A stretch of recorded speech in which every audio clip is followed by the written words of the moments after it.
Assalamualaikum warahmatullahi wabarakatuh. Perkenalkan, kami dari kelompok 1 Religious Tourism. Di sini beranggotakan saya, Mahendra Aditya Susilo. Saya Kanisha Kirana. Saya Feby Ayusa. Baik, pada kesempatan ini kami akan melakukan wawancara dengan salah satu narasumber yang berada di kawasan Masjid Gede Mataram Islam di Kota Gede, Daerah Istimewa Yogyakarta. Pada kesempatan ini sudah ada Mbak Jaufa. Boleh memperkenalkan diri dulu, Mbak Jaufa? Ya, sebelumnya terima kasih. Perkenalkan, nama saya Syifa Jaufa Kolba. Biasa dipanggil Jaufa. Saya di sini merupakan warga lokal Kota Gede dan juga sekaligus tergabung dalam salah satu komunitas guide lokal di Kota Gede. Ada komunitas Kota Gede Heritage Track, seperti itu. Oke, luar biasa. Nah, kalau boleh tahu, selain di komunitas pemandu itu tadi, Mbak Jova terlibat dalam apa aja tuh di kegiatan kepemudaan atau mungkin di bidang pariwisata yang ada di Kota Gede ini? Oke, jadi saya juga masuk dalam kepengurusan salah satu kampung wisata di Kota Gede. Itu ada kampung wisata Rejo Winangun. Mungkin memang berbeda daerah dengan Kota Gede, tapi masih dalam satu lingkup kecamatan yang sama. Oke, luar biasa. Oke, baik. Berikutnya kemudian mungkin terkait dengan atraksi sendiri ya, Mbak, yang ada di kawasan Masjid Gede Kota Gede ini. Itu atraksinya ada apa saja?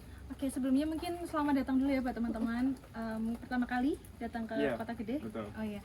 Jadi di kawasan Heritage Kota Gede ini terdapat beberapa atraksi wisata utama. Nah, kita biasanya menyebutnya dengan Catur Gotro Tunggal. Oke, artinya apa itu, Mbak? Gotro Tunggal. Jadi catur itu artinya 4, gotro itu artinya elemen, tunggal itu artinya menjadi satu kesatuan. Oh, Jadi di kawasan Heritage Kota Gede ini terdapat 4 bisa dibilang elemen utama dalam pembangunan Kerajaan Mataram Islam. Nah, salah satunya adalah kompleks Masjid Gede Mataram Islam ini.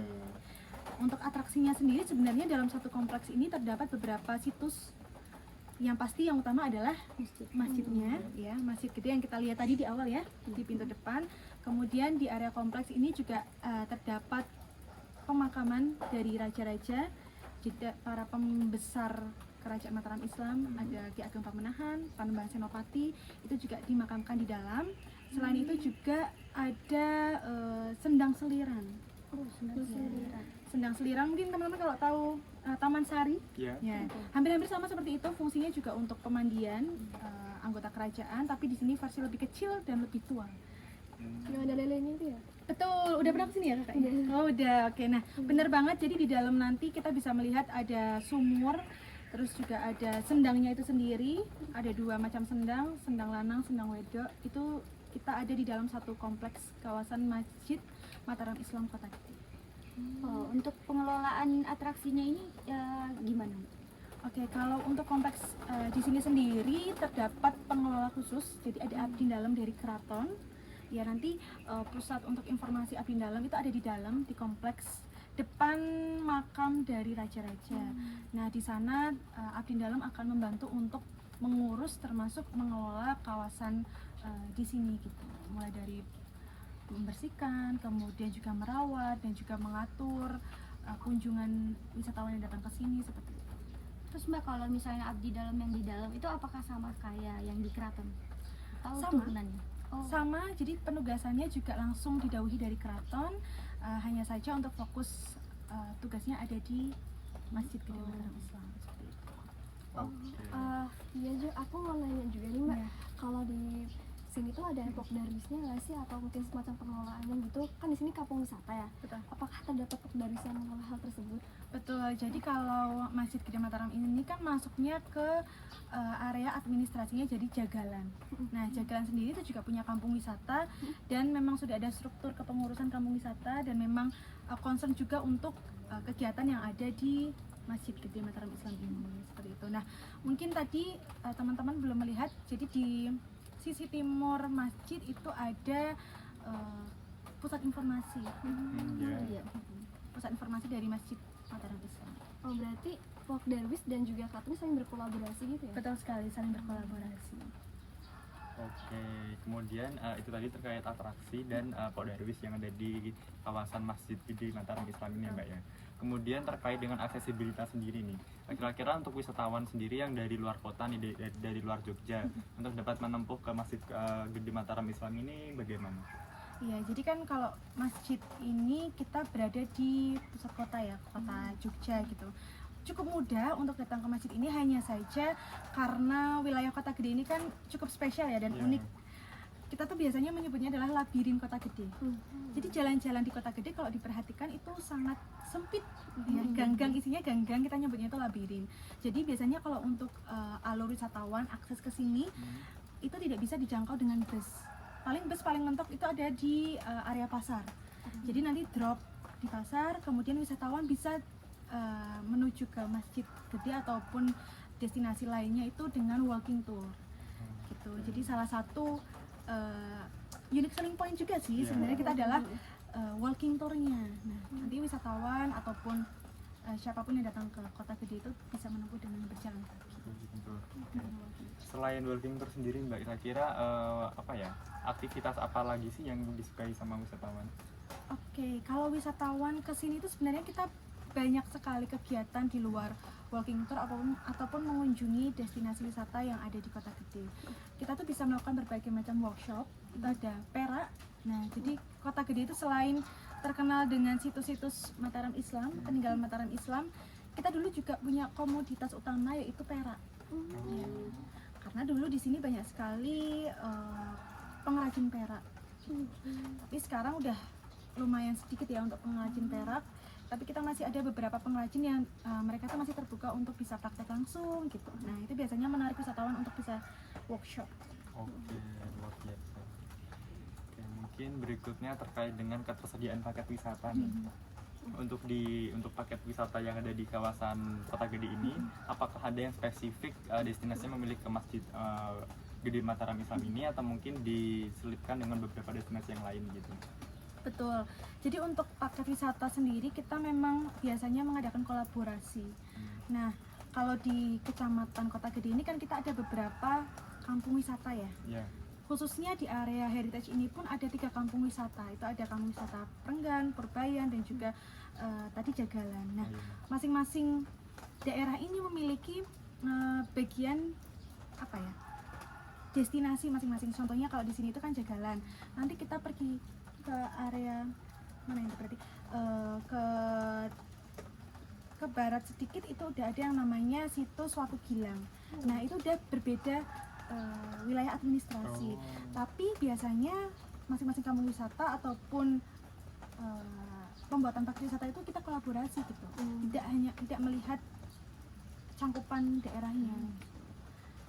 Nah, biasanya kalau paket wisata sendiri itu kita menggunakan paket wisata catur gotong tunggal itu tadi. Iya. Jadi ada 4 elemen. Ada kompleks Mataram Islam, kemudian nanti ke Watu Gilang, ada juga Between Two Gates, dan termasuk pasar. Oke, menarik sekali. Iya.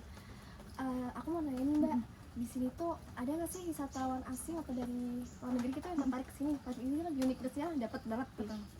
Terus apakah di sini terdapat homestay bagi mereka yang ingin tinggal di sini? Gitu? Oke, benar banget. Jadi salah satu segmentasi pasar di Kota Gede itu malah dari internasional. Nah, bukan beberapa sih, sering kali dari komunitas saya itu juga membawa tamunya dari internasional kayak gitu. Kalau untuk homestay sendiri sudah ada di wilayah Jagalan, dan juga tadi saya menyebutkan ada Between Two Gates, itu juga salah satu kompleks rumah tradisional, dan mereka memang terbuka untuk homestay. Nah, itu di situ apakah mereka terdapat paket wisata living Mbak? Kayak misalnya membuat makan tradisional di sini yang seperti klepon itu apa ya namanya? Saya lupa. Oh, kipong. Ya, Kipong. Ya, hampir kayak klepon ini saya ada loh kipong. Saya bawa kipong buat teman-teman. Nah, ini yang kayak ini ya. Iya, seperti ini kayak klepon. Ya, ini namanya kipong. Ada. Jadi di sini ada paket living tour gitu ya. Kita biasanya nanti mengkolaborasikannya dengan kegiatan workshop. Tapi masyarakat juga tetap berinteraksi dengan masyarakat lokal ya. Betul. Menarik. Kipo. Berarti ini bisa menjadi salah satu kuliner yang Iya. dapat apa ya Mbak ya, menjadi nilai jual sendiri yang ada di Kota Gede Mbak ya. Betul. Selain ini mungkin ada lagi yang lain Mbak? Ada. Ini juga salah satunya selain kipo ya, ada namanya kembang waru. Kembang waru. Kembang waru itu apa ya, bahasanya kayak pancake Jawa kali ya. Nah, ini tuh kan bentuk adaptasi dari pancake ya dari Belanda gitu, terus dibuat ulang oleh masyarakat lokal gitu, namanya kembang warung. Nanti dicobain. Mungkin yang ini. Kalau di Jogja cuma ditemuin di Kota Gede aja? Betul atau banget. Di kota lain juga? Kalau yang hanya ditemukan di Kota Gede itu ada kipo. Jadi kipo ini dia kenapa sekarang sulit untuk dicari atau pembuatannya juga jarang, itu karena pembuatannya cukup rumit Kak, Oh. gitu.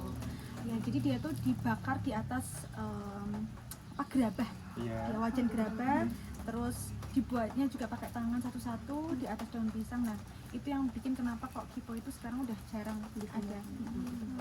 Terkait makanannya sendiri Mbak, kan tadi bilang kalau salah satu target marketnya adalah wisata internasional atau wisata mancanegara. Nah, kalau makan seperti ini apakah dapat bertahan lama, dan jika tidak dapat bertahan lama, barang apa yang akan mereka berikan untuk diceritakan gitu Mbak, selain dari perak gitu? Oke, biasanya kalau untuk cenderamata itu sejauh ini yang bisa dibawa pulang perak sih, karena kalau makanan kan dia emang belum bisa bertahan lama ya, kecuali kalau ini kembang warung ini masih bisa bertahan 3 hari gitu. Tuh. Oke. Terkait dengan aktivitas Mbak, tadi kan wisatawan paling sering melakukan walking tour kayak gitu Mbak ya. Kemudian kayak kunjungan ke beberapa destinasi yang emang apa ya, nilai sejarahnya itu tinggi gitu. Terkait dengan aktivitas dan sejarah sendiri, bagaimana sih Mbak sejarahnya dulu Masjid Gede Mataram Islam ini? Oke, jadi Masjid Gede Mataram Islam ini kan salah satu bukti adanya kerajaan Mataram Islam ya. Karena ini termasuk dalam 4 elemen itu tadi. Ya. Nah, masjid ini sebenarnya dibangun sejak abad ke-16 oleh Panembahan Senopati. Oke. Nah, masjid ini dibuat sebagai representatif religi atau agama yang dianut oleh masyarakat pada masa itu, kerajaan Mataram Islam, yaitu Muslim. Iya. Nah, sebenarnya kalau dilihat tadi masjidnya cukup besar ya. Kalau zaman dulu itu sebenarnya masjidnya itu sangat sederhana. Sangat sederhana dan hanya dikhususkan untuk beribadah saja. Kalau dulu kita menyebutnya itu langgar. Oh iya. Ya, langgar tahu ya. Tahu. Jadi kan kalau di Islam tuh biasanya kita nyebutnya Musola. musola, paling sederhana langgar, musola, terus masjid gitu. Nah, langgar itu versi yang paling sederhana. Jadi kalau ditanya di Kota Gede sholatnya kok di langgar, itu bukan di langgar berarti nggak sholat ya, tapi di musola gitu. Gitu. Nah, sekarang sudah mengalami perombakan, sudah mengalami direnovasi besar-besaran. Itu juga salah satu faktornya karena pernah terjadi kebakaran. Ya, kemudian dirombak dan diperluas lagi, ditambah bagian depan itu namanya adalah serambi masjid. Ya. Nah, serambi masjid ini fungsinya adalah sebagai tempat untuk kegiatan sosial. Gitu. Nah, kalau dilihat dari bangunan masjidnya sendiri, itu kan dia sangat khas dengan Jawa ya. Karena memang Masjid Gede Mataram Islam ini menggunakan konsep masjid tradisional Jawa. Nah, bisa dilihat juga dari arsitekturnya. Arsitektur masjidnya itu kalau kita lihat, dia atapnya itu berundak atau kita nyebutnya tanjuk. Tanjuk. Kemudian juga dia punya 4 sokok guru. Itu seperti pendopo Jawa, seperti itu. Kemudian kalau dilihat juga arsitekturnya di sekitar masjid, ini kan dia kayak lebih ke Hindu ya. Hindu. Ini juga salah satu keunikannya adalah karena ini bentuk alkulturasi dari pergeseran penganutan agama Hindu pada saat itu bergeser ke Islam. Nah, seperti itu. Berarti untuk coraknya itu bukan dari bentukan awal. Bentukan awal Dari yang pertama, yang dari langgar itu apakah juga mengikuti modelan dari langgarnya itu atau emang dirombak secara keseluruhan? kalau untuk langgarnya itu masih utuh di dalam. Nah, cuma mengalami perombakan di bagian luar. Oh, perluasan di luar. Betul. Seperti itu. Mbak, aku mau nanya nih, kalau wisata ini pasti nggak cuma nyari something to do, apakah di sini ada fasilitas-fasilitas yang bisa menunjang kenyamanan tersebut, entah itu dari sisa souvenirnya atau mungkin tempat sholat atau petunjuk-petunjuk arah, itu di sini ada nggak Mbak? Ada, jadi di sini sudah ada assemble point, tempat untuk berkumpul, kemudian juga pintu darurat. Kita ada 2 pintu utama, dari timur dan juga dari utara. Nah, kemudian Mungkin salah satu yang paling menunjang itu adalah parkir yang luas. Ya. Jadi memang area parkir di masjid ini sangat luas dan juga kita banyak ruang terbuka seperti pendopo. Jadi ini sangat cocok untuk kegiatan-kegiatan kegiatan sekolah atau mass tourism itu juga masih bisa kita tampung. Kemudian di sini juga untuk souvenir seperti itu banyak ya, tadi di depan-depan itu juga udah mulai bukan mulai ada banyak jualan, terus habis itu souvenir, sewa baju adat gitu. Kalau untuk carrying capacity-nya gimana Mbak di sini? Udah diatur atau emang bebas aja? Sebenarnya kalau untuk aturan pasti belum ada, karena di sini sangat terbuka untuk kegiatan selain wisata itu kita juga kegiatan untuk utamanya adalah beribadah ya. Jadi memang belum ada aturan untuk carrying capacity. Mbak mau nanya juga, apakah di tempat ini sudah ramah tentang difabel gitu ya? Oke, kalau untuk ramah difabel sebenarnya kita masih belum ada concern yang lebih ke situ, karena melihat dari arsitektur bangunan di sini itu kan kita banyaknya tangga ya. Apalagi nanti kalau kita lihat ke arah apa namanya Sendang, itu kita harus melewati tangga yang cukup curam gitu. Sebenarnya kita juga untuk bisa apa ya kemudian nanti mengusahakan untuk teman-teman difabel seperti itu masih perlu banyak pertimbangan melihat ini adalah bangunan cagar budaya seperti itu. Ya, jadi kalau misal kita harus menambahkan akses atau apapun itu masih perlu pertimbangan lagi. Sejauh ini pernah ada teman-teman difabel juga Mbak? Ada, saya beberapa kali membawa teman-teman difabel, tapi mungkin kita jelaskan untuk sejarah, kemudian atraksi yang ada itu di depan masjid. Berarti yang belum masuk ke situ Belum bisa untuk bisa masuk. Oke, berarti masjid ini sendiri ada hubungannya dengan keraton ya Mbak? Betul sekali, ada hubungannya dengan keraton karena mungkin teman-teman tahu yang namanya perjanjian Giyanti ya. Iya. Itu kan perjanjian yang kemudian memisahkan keraton Mataram Islam menjadi dua keraton ya, ada keraton Surakarta dan keraton Yogyakarta seperti itu. Nah, bisa dibilang sebenarnya kenapa kemudian Kota Gede itu menurut saya adalah tempat yang sangat cocok untuk dikunjungi oleh wisatawan ketika pertama kali ke Yogyakarta, karena ya di Kota Gede ini cikal bakal dari lahirnya Keraton Yogyakarta. Jadi sebelum kita main ke keraton atau ke Malioboro mungkin ya, kita bisa belajar dulu nih sejarahnya. Oh, ternyata awalnya itu dari kerajaan Mataram Islam dulu, kemudian dengan adanya perjanjian Giyanti terpisahlah menjadi dua. Menarik banget. Kemudian berarti untuk pengelolaan Masjid Mataram Islam ini di bawah naungan keraton atau bagaimana? Betul sekali, di bawah naungan keraton. Dan sebenarnya informasi menarik lainnya adalah dulunya di Kota Gede ini terbagi menjadi dalam dua administrasi keraton ya, ada Keraton Surakarta. Jadi ada yang namanya Kota Gede Surakarta, Kota Gede Yogyakarta. Nah, tapi sekarang untuk bagian yang Surakarta itu sudah masuk ke Bantul. Berarti di Bantul ada masjid di Kota Gede lagi atau gimana? Nah, ini masuknya ke area Bantul. Jadi Jagalan itu sudah masuk ke Bantul. Gitu. Oke. Cuman dulunya bagian Bantul itu adalah bagian Surakarta. Mbak, saya mau nanya lagi dong. Ini kan masjidnya unik ya. Nah, itu apakah ada dipakai buat kegiatan-kegiatan keagamaan? Nah, tuh biasanya kegiatan agamaan yang seperti apa Mbak? Oke. Jadi kalau masjid ini benar banget masih aktif untuk kegiatan keagamaan. Contohnya adalah kalau di puasa ya Ramadan itu masih ramai kegiatan di masjid.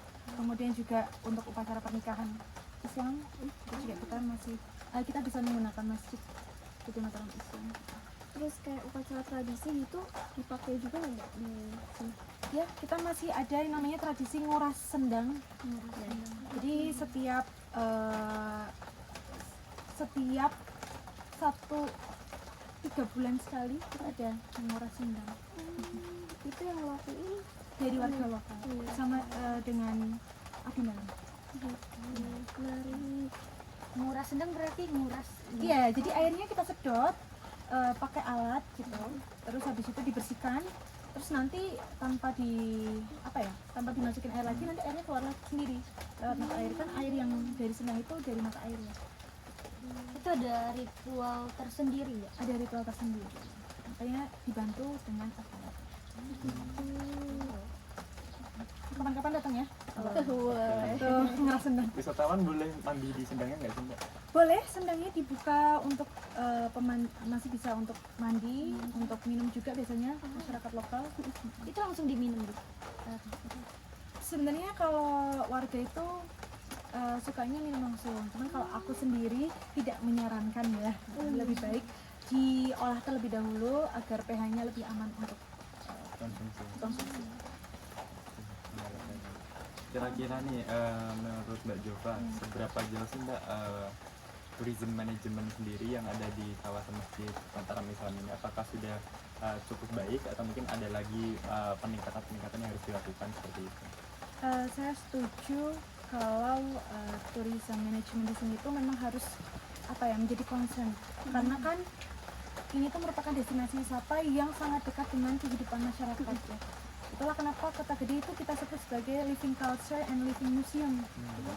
Dengan banyaknya situs-situs peninggalan kerajaan Mataram Islam yang berhubungan langsung dan berdekatan langsung dengan kehidupan masyarakat, perlu adanya partisipasi dari masyarakat dan kesadaran mereka untuk menjaga situs ini seperti itu. Nah, sejauh ini kolaborasi dengan masyarakat sudah sangat baik dan ditunjang dengan adanya komunitas-komunitas di bidang pariwisata seperti komunitas lokal kayak tadi, kemudian juga ada kampung wisata.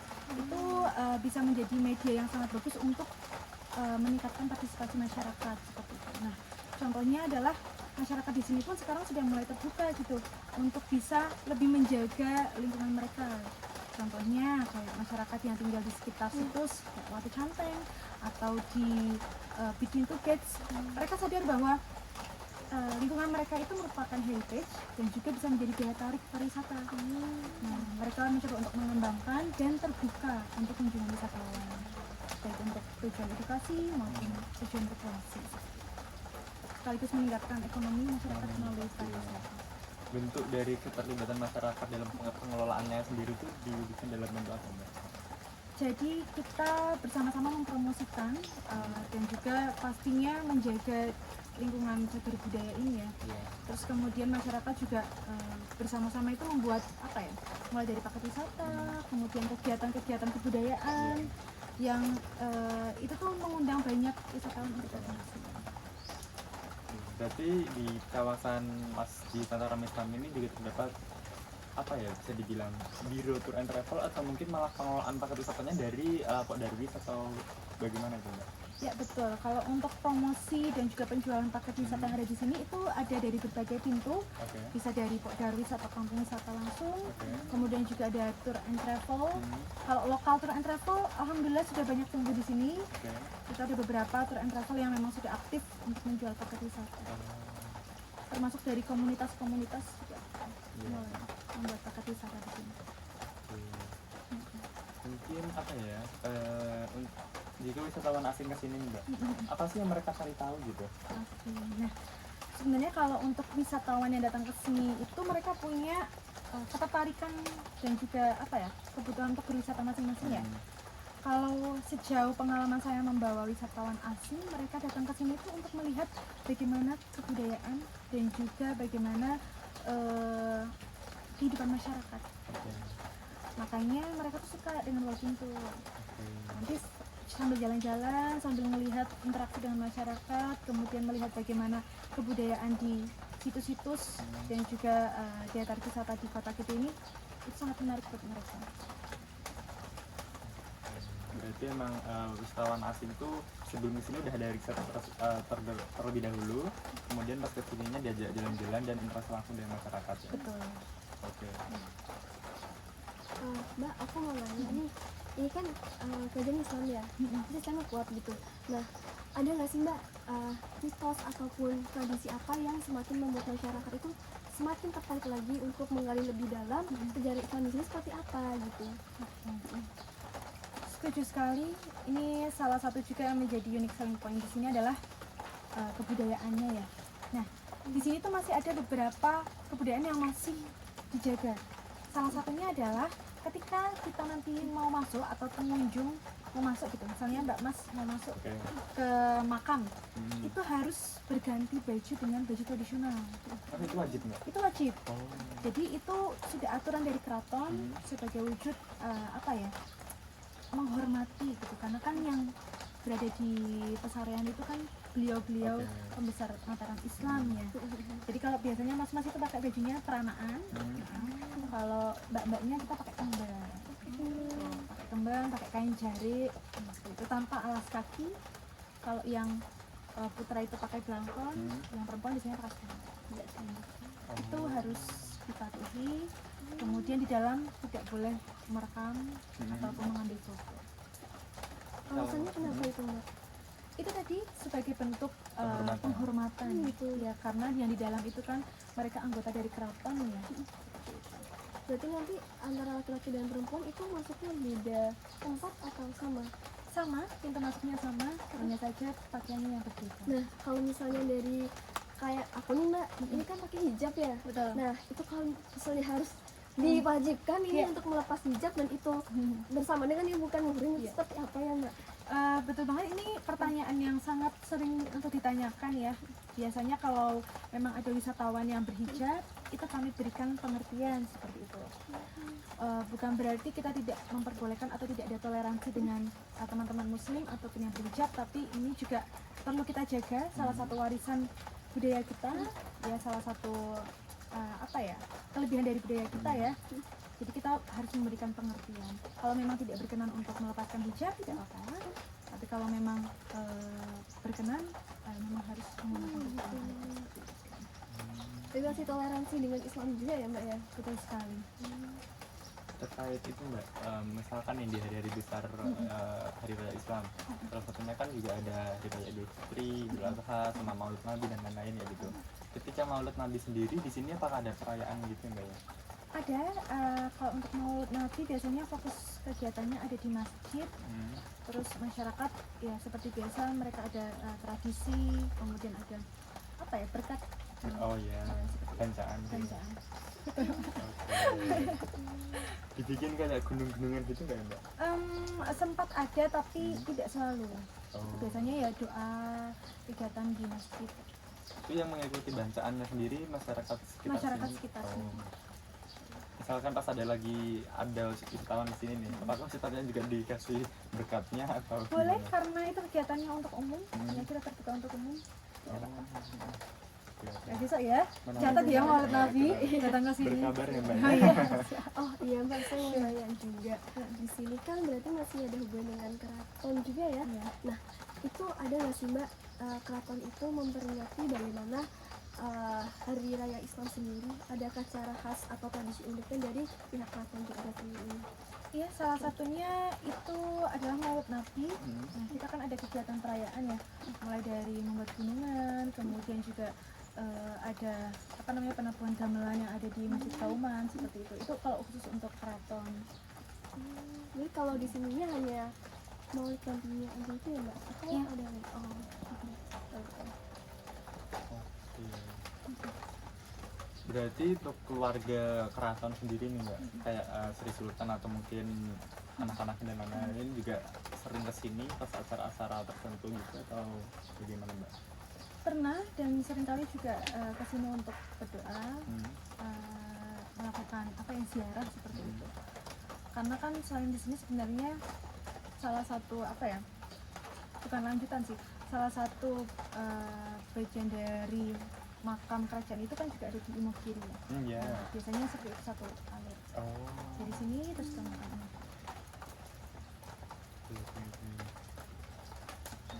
Bagus arsitekturnya. Mau keliling gitu nggak teman-teman? Boleh. Sama mbaknya sekalian. Boleh yuk, yuk, yuk. Sekarang yuk. Biar nggak ngawang-ngawang ya, ini Iya, sendang betul. kayak gimana dan lain sebagainya. Atau mau dimakan dulu boleh loh guys. Iya, nggak apa. Sambil kita record ya Mbak ya. Oh iya. Jadi ini Mbak Juju, teman-teman. Iya iya iya. Seperti ini. Oke, mari kita pakai payung karena sedang hujan. Iya. Monggo. Nah, Oke.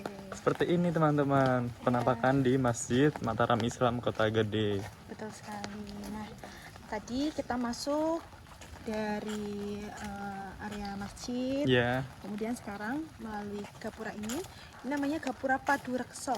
Padurekso. Ya, Artinya apa itu, Mbak? gapura Padurekso itu dia memiliki makna sebagai pelindung. Pelindung. Nah, kalau lihat di atas itu dia ada bentuk kala, namanya sangkala. Sangkala. Nah, ini seringkali kita menjumpainya di candi. Iya, Kita betul. lihat sering Ha-ha. kan? Di candi, pintu masuk candi atau gapura candi itu sebagai simbol pensucian. Jadi sebelum kita masuk, kita itu sudah disucikan terlebih Sucikan. dahulu Oh, dari hal-hal angkara murka. oke. Selamat datang. Yeay. Wow, amazing. Mbak, ini ada barcode apa ini, Mbak? Nah, ini barcode informasi, ini juga salah satu bentuk kemajuan teknologi dan informasi di sini ya, dari dana keistimewaan. Ini kalau di scan ini ada informasi masing-masing situs. Ini bisa langsung di scan Mbak? Bisa langsung scan. Coba. Oke, silakan Feby Mungkin ada bisa yang di mau. scan. Coba. Nah, kemudian tadi untuk kantor sekretariatnya ada di sebelah sini. Oke. Ini kantor sekretariat untuk informasi dan juga abdi dalam. Ini boleh direkam, Mbak, di sini? Boleh? Bisa. Oke. Bentar ya, Pak. Ya, Mbak. Oke. Tunggu, Bu. Nah, ini biasanya untuk teman-teman wisatawan yang ingin masuk ke dalam pemakaman, Ya. itu bisa berganti baju terlebih dahulu untuk yang putri sebelah sini, Oh. kalau untuk yang putra di sebelah sini. Iya. Nah, kalau untuk baju adat putra sendiri seperti yang dipakai oleh bapaknya di dalam, Oke. Ya. itu baju peranakan. Kalau yang putri nanti dibantu sama ibu. Yang ini apa ini, Mbak? Nah, ini namanya bangsa pengapit. Ada dua. Ada bangsa pengapit lor dan juga ada bangsa pengapit kidul. Fungsinya untuk tempat terbuka untuk kegiatan sosial. Dan kalau yang di tengah itu adalah pintu masuk menuju ke makam raja-raja.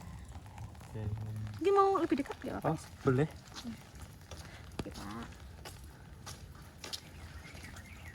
Oh, ini udah dilengkapi bahasa Inggris juga ya, Mbak ya? ya betul. Sangat ramah wisatawan berarti. Sudah memfasilitasi wisatawan dari luar. Kalau untuk pemandu sendiri itu udah disediakan atau gimana Mbak, di sini? Kalau untuk pemandu lokal kita bisa langsung dengan abdi dalam. Ya, tapi biasanya kita dari komunitas itu juga yang menyediakan baju. Tapi biasanya kalau untuk baju Inggris itu udah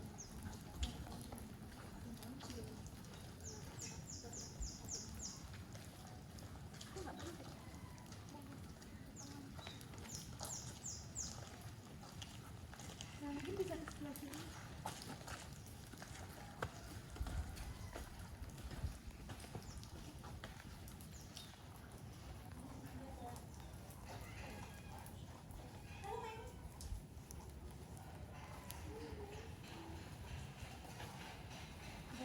Makamnya ada di dalam. Ada di dalam. Sendangnya juga. Sendangnya ada di sebelah sana. Berarti masuk sendang sama makamnya pakai baju itu. Kalau sendang nggak apa-apa. Untuk nggak harus ganti baju tradisional, tapi kalau untuk masuk makam harus ganti. Mbak, kalau boleh tanya di makamnya itu nanti wisatawan bakal ngapain aja ya? Apakah hanya berziarah saja atau bagaimana? Betul. Jadi di sini kan juga untuk wisata ziarah ya. Banyak masyarakat dari luar Jogja yang memang datang ke sini untuk berziarah, untuk berdoa. Jadi fokusnya kalau di dalam itu biasanya orang berdoa. Berdoa sesuai dengan keyakinan dan keyakinan. Dan karena kita kan juga ada unsur sejarah. Itu untuk kapasitasnya ada satu-satu yang masuk atau boleh beberapa jam? Boleh beberapa, tapi harus dengan pendampingan abdi dalam. Oh, misalnya satu rombongan satu abdi dalam itu nggak boleh. Oh, berarti memang harus dengan abdi dalam, tidak Harus boleh dengan dengan pihak abdi. komunitas ya Mbak? Komunitas bisa ikut, tapi tetap harus Harus ada. didampingi. Oke. Kalau di sebelah sana ada apa itu, Mbak? Sebelah sini itu pintu masuk ke Sendang. Ini tadi yang saya sampaikan.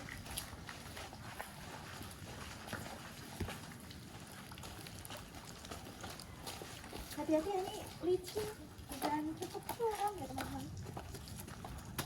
Oke, thank you. Licin kan? Ya. Tadi Kak. Oke, aman. Licin.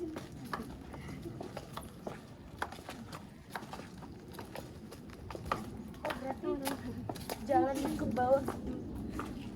Ya, nah ini adalah bagian ketiga dari kompleks Masjid Gede Mataram Islam. Di sini terdapat dua sendang, ada sendang kakung dan juga ada sendang putri. Sendang kakung tuh Laki-laki. pria. Oh, berarti bisa. Bisa. Oh, iya.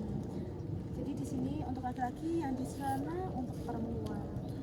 Mau nengok dulu? Oh, boleh direkam ini, Mbak? Lagi gimana? Boleh direkam? Boleh. Oke.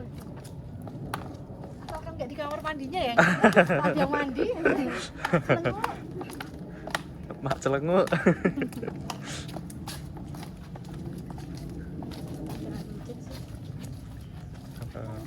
Oke, siap.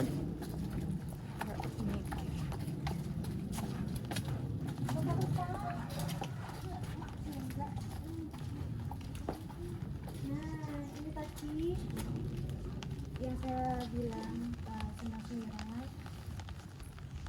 Sendang itu tempat penampungan air. Nah, airnya dari mana? Airnya itu dari mata air.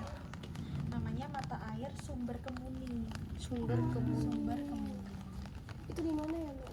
Kalau Sumber Kemuning itu dia pusat mata airnya ada di belakang makam. Oh gitu. Terus habis itu dialirkan ke sini, kemudian nanti ini fungsinya untuk mandi. Nah, untuk mandinya sendiri itu ada di bilik.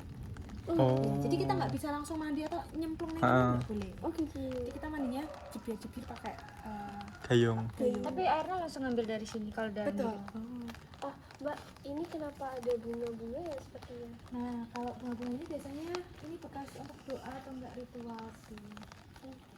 Kan sini kan masih banyak akan tahu dengan keyakinan kejawen ya. Oh Mungkin iya. kalau di sana dilihat juga ada bekas-bekas Sajen ya. ini bekas sajen ya ini keperluan untuk berdoa sih. Ada bunga, ada apa namanya? Lupa apa namanya. Dupa. Dupa. Ini berarti dilakukan untuk agama tertentu atau semua agama bisa nggak? Sebenarnya ini untuk semua agama bisa, tapi karena di sini tuh masih kentalnya dengan adat kejawen. Ini dilakukan setiap hari apa Mbak? Kalau untuk setiap harinya nggak ada pastinya ya, kebutuhan wisatawan atau enggak kebutuhan siapa yang kesini aja untuk berdoa mereka bisa. Oke. Ini tadi kalau ada yang tanya, ada nggak sih mitos di sini? Nah, mungkin aku bisa menceritakan ya. Jadi ada mitos di Sendang Semiran ini. Jadi ceritanya dulu ketika Sunan Kalijaga datang dan berkunjung ke Mataram Islam, beliau itu disuguhi makan malam. Makan malam itu lauknya catfish. Oke. Itu lele. Oke. Ya, lele.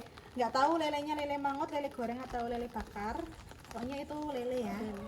Nah, kemudian ketika dimakan, Sunan Kalijaga bilang kok enak banget makanannya, kok enak banget lelenya gitu. Ini gimana masaknya? Tanya sama chefnya lah ya. Sekarang bahasanya chef gitu. Terus dijawablah sama juru masaknya. Ternyata juru masaknya itu ketika masak lelenya itu tanpa dibunuh dulu. Jadi langsung digoreng. Hidup-hidup ini. Hidup-hidup, digoreng hidup-hidup. Ya kan Sunan Kalijaga karena orang yang apa ya, sangat kemanusiaan tinggi seperti itu kan merasa iba ya. Iba gitu. Akhirnya mitosnya si tulang lele ini dikembalikan ke dalam kolam. Dan kemudian masyarakat percaya bahwa lelenya itu hidup kembali.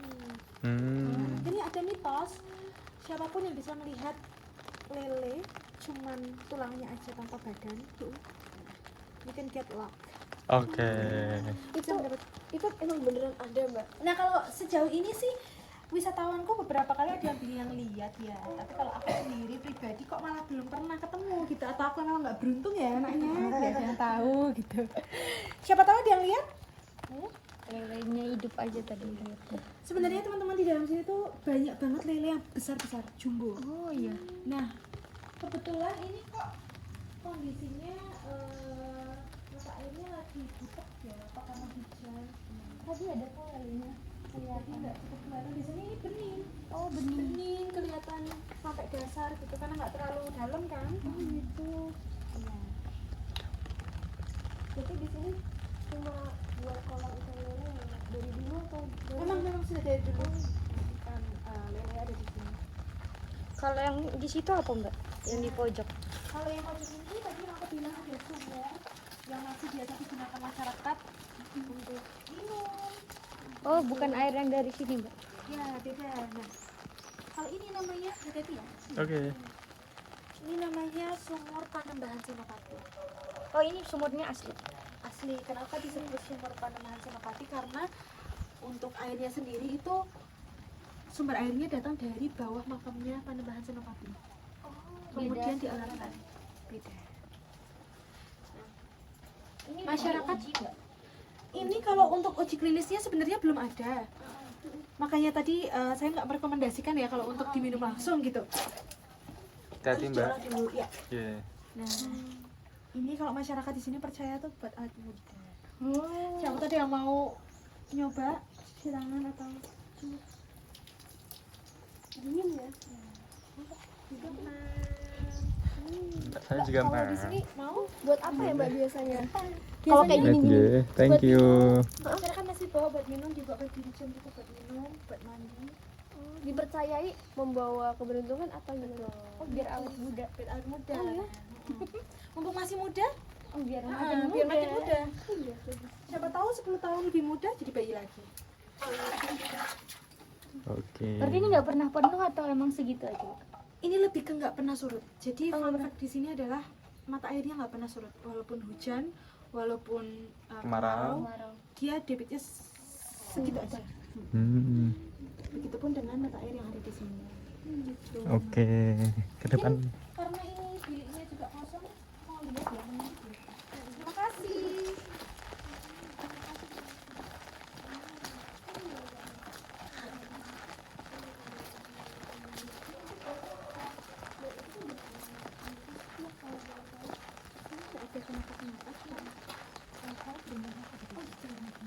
Nah ini untuk biliknya.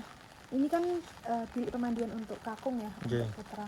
Jadi nanti cara mandinya itu masuk, kemudian nanti ada gayung mandinya pakai gayung. Boleh mandi pakai sabun, Mbak? Boleh mandi pakai sabun karena nanti airnya dialirkan keluar, nggak Oh. masuk lagi. Juga masih sering buat nyuci, tapi pakai cara yang tradisional. Oh, kucek. Oke, ke depan lagi aja. Begitupun dengan yang sendang putri sama. Isinya juga sama, ada sendang, ada bilik. Kalau mau masuk atau mau di sini aja, Mungkin nggak masuk, ini udah mewakili mungkin ya, Mbak ya. sudah masuk. Oke. Kalau mau masuk itu dulu. Oke, itu. Kakak ada bilang sini kakaknya. Sendiri. Enggak sama teman-teman. Kak Mami yang pertama. Aku first time, Kak. How? It's really amazing and make me give impression about the heritage and feels like palace. Mungkin teman-teman aku fotoin di sini. Bagus. Boleh? Ya. Pakai HP Feby? Oh, ini belum selesai. Iya, nggak apa-apa. Atau mungkin kita penutupan di sini aja, closingan di sini ya, nggak apa-apa ya? Oke. Oke. Baik, demikian Pak Fat dan teman-teman mengenai wawancara bersama Jaufa di kawasan Masjid Gede Mataram Islam di Kota Gede, Daerah Istimewa Yogyakarta. Demikian tugas video ini kami lakukan untuk pemenuhan tugas ujian akhir semester mata kuliah Religious Tourism. Demikian, wassalamualaikum warahmatullahi wabarakatuh. Terima kasih.